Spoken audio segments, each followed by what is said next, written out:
The girl reaches out her hand. Then, the one who ate her also gets eaten. Everyone gets eaten. What is going on?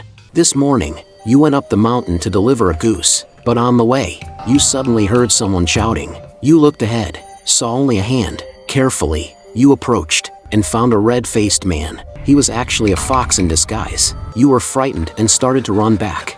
But no matter how far you ran, you couldn't escape the fox. The fox pointed towards Goose Mountain and asked you to carry him there on your back. Before you could agree, the fox jumped into your goose cage, alongside your other 2 geese. You hesitated whether to obey him, but the fox controlled the balance of the cage completely, whether to send you off the cliff or rescue you from the cliff's edge. It was all up to him, so you reluctantly followed his request and carried him to Goose Mountain. But when you reached the mountaintop, you discovered he had eaten both of your geese from the cage.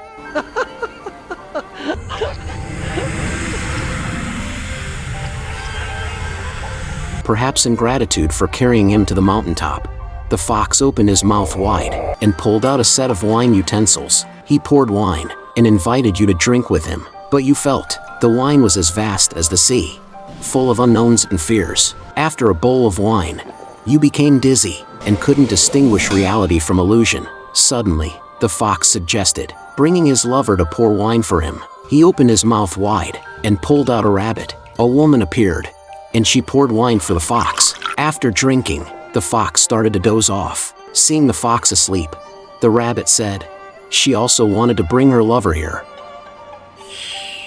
She opened her mouth wide, and a wild boar ran out. Just as the fox was about to wake up, to prevent the boar from being discovered, the rabbit had no choice but to go over and rest with the fox. But the boar said he also had a lover. He opened his mouth wide and spit out a white goose, then fell asleep. You thought this white goose was beautiful. If your goose turned into a human, she would probably be just as beautiful. Unexpectedly, the white goose had the same idea. She wanted to become your goose and asked you to take her away from Goose Mountain, but you were afraid she would find another lover. After careful consideration, you finally decided to turn her into your own goose. But suddenly, the fox woke up and frightened the wild boar to swallow the goose. The rabbit swallowed the wild boar. The fox swallowed the rabbit. They all found their loved ones, except you, who lost the goose. The fox bid you farewell. He lifted his injured leg and hopped away until he disappeared at the mountaintop. Only the earring on the ground reminded you that everything just now wasn't a dream. The earring turned into a wild goose and flew to another mountain, although you didn't keep the goose by your side.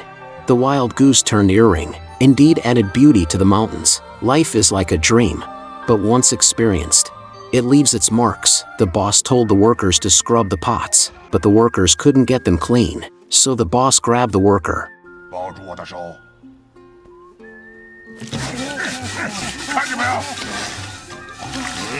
Then Little Pig turned into Bald Pig. After graduating from college, Little Pig started working at Dawang Cave. His first task was to help his boss catch Tang Monk. His friend Crow told him that catching Tang Monk is every monster's biggest dream. So even though his job was to make 1,000 arrows to catch Tang, Little Pig was still very excited. While making the arrows, he realized that the standard arrows didn't fly far, so he pulled out his buddy's feathers and stuck them on the arrow tails. Sure enough, the arrows flew straight and far. But when Boss Bear found out that Little Pig's arrows weren't made the way he wanted, Boss Bear got really angry. He didn't want his workers to disobey him, and he especially didn't want them to be better than him. As punishment, he sent both of them to scrub the pots, using Little Pig as the scrubber. By the time the pots were clean, Little Pig had turned into a hairless pig. Little Pig's second task was to chop wood, but it was 1,000 pounds of wood. Realizing that this was impossible, they suddenly remembered that they were monsters. Monsters are born to bully humans. In the dark, a woodcutter was on his way home, when suddenly, he saw a dark figure appear in front of him.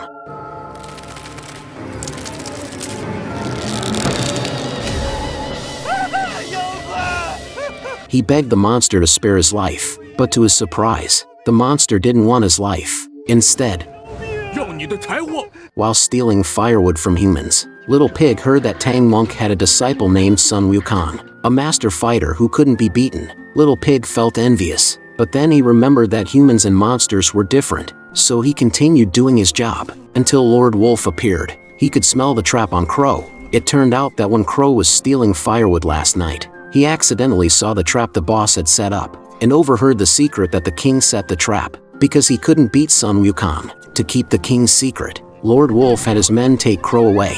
Out of all the hairless monsters, Boss Bear chose Little Pig to go to a human store and buy spices. There, he met a storyteller. Listening to the storyteller, Little Pig imagined what Tang Monk and his disciples looked like. If he were human, could he become a hero like them too? After the performance, Little Pig asked the storyteller about Tang Monk. He heard that Tang Monk was a once-in-a-thousand-years good person. Little Pig started to have doubts. When he heard that the hero Sun Wukong was a monkey monster, Little Pig went from doubtful to determined. If Tang Monk could take in a monster like Sun Wukong as a disciple, maybe he could take him in too. On his way back to the Wong Cave, Little Pig didn't go straight, but changed his direction. Mama! He brought home the baozi he bought at the human market, and shared them with his family. When his mom asked how he was doing, he only talked about the good things, not the bad.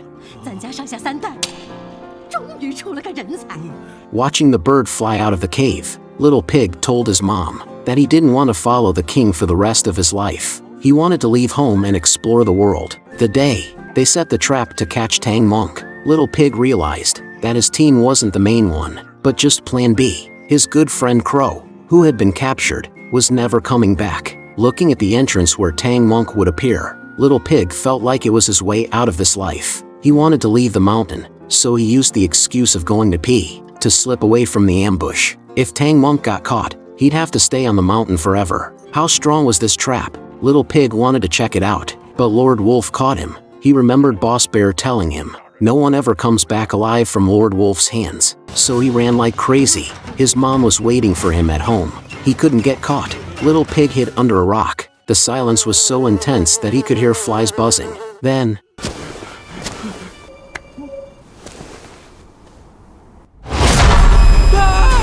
he ran. The wolf chased. Just when he was about to be caught, he suddenly saw the hero's light.